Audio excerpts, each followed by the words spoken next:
Welcome to మన chef. నేను మీ మాధవిని. మీకు ఇంట్లో ఏం కూరగాయలు లేవు, కానీ నోటికి కారం కారంగా వేడి వేడిగా ఏదన్నా తినాలి, కమ్మగా ఉండాలి అనుకుంటే ఈ ఎగ్ రైస్‌ని ఒక్కసారి ట్రై చేయండి. సింపుల్‌గా, టేస్టీగా చేసుకోవచ్చు. ఇప్పుడు క్లైమేట్ గూడా చల్లగా ఉంది గదండీ! ఒక్కసారి ఈ ఎగ్ రైస్‌ని చేసుకొని చూడండి. వేడి వేడిగా తింటుంటే అబ్బా! ఎంత బావుంటుందో. నోటికి కారం కారంగా భలే రుచిగా ఉంటుంది. ఎలా చేయాలో చూపిస్తాను. చూసి ట్రై చేయండి. ఈ ఎగ్ రైస్ కోసం నేనిక్కడ ఒక గ్లాస్ రైస్‌ని పొడి పొడిగా వండుకొని ఇలా ప్లేట్‌లో వేసి పెట్టుకున్నానండి. నేను మామూలు మనం ఇంట్లో వాడుకునే రైస్‌నే వాడుతున్నాను. మీరు కావాలంటే బాస్మతి రైస్‌తో అయినా చేసుకోవచ్చనమాట. రైస్‌నైతే ఫస్ట్ వండుకొని ఇలా ప్లేట్‌లో వేసి పక్కన పెట్టేసుకోవాలి.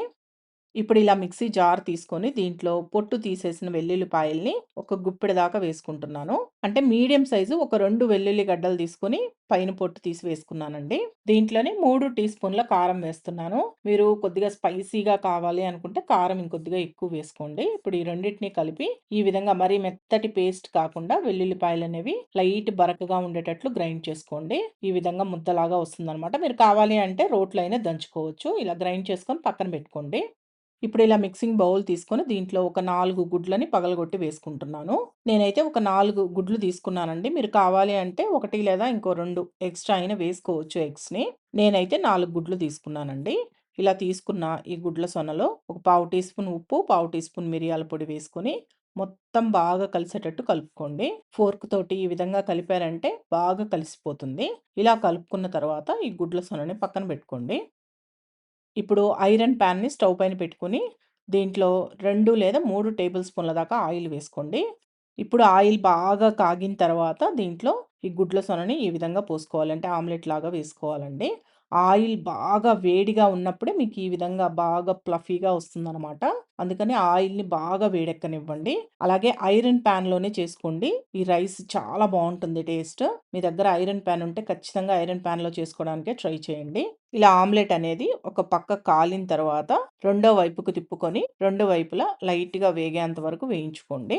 ఆమ్లెట్‌ని ఇలా ముక్కలుగా చేసుకోండి. కొద్దిగా వేగిన తర్వాత మరీ చిన్న చిన్న ముక్కలుగా చేయమాకండి. కాస్త పెద్ద ముక్కలుగానే ఉండేటట్లు గరిటెతోటి ఈ విధంగా అన్నారంటే ముక్కలు ఈ విధంగా విడిపోతాయన్నమాట. ఇలా విడిపోయిన తర్వాత ఒక్క నిమిషం జస్ట్ అలా వేయించేసి ఈ ఆమ్లెట్‌ని తీసి ఏదైనా ప్లేట్‌లో వేసి పక్కన పెట్టేసుకోండి.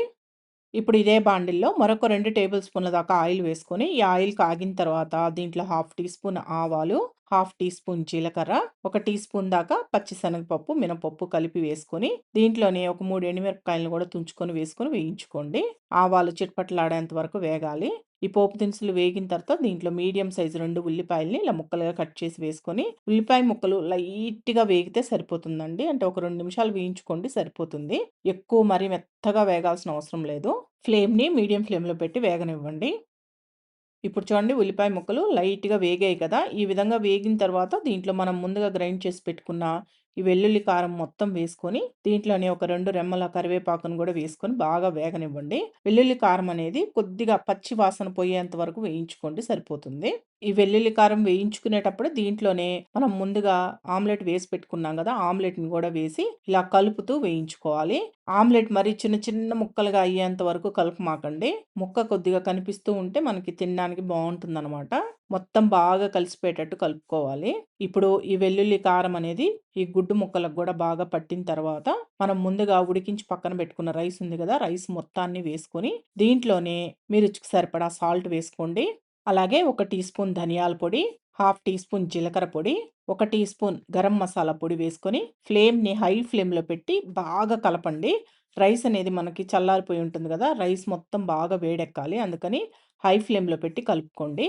ఒకవేళ మీకు కారం గాని సరిపోలేదు అనిపిస్తే కొద్దిగా కారం వేసుకొని కలుపుకోవచ్చు. ఒకవేళ మసాలా పొడులు గూడా ఏమన్నా సరిపోలేదు అనిపిస్తే కొద్దిగా గరం మసాలా, ధనియాల పొడి అవి గూడా వేసుకొని కలుపుకోండి.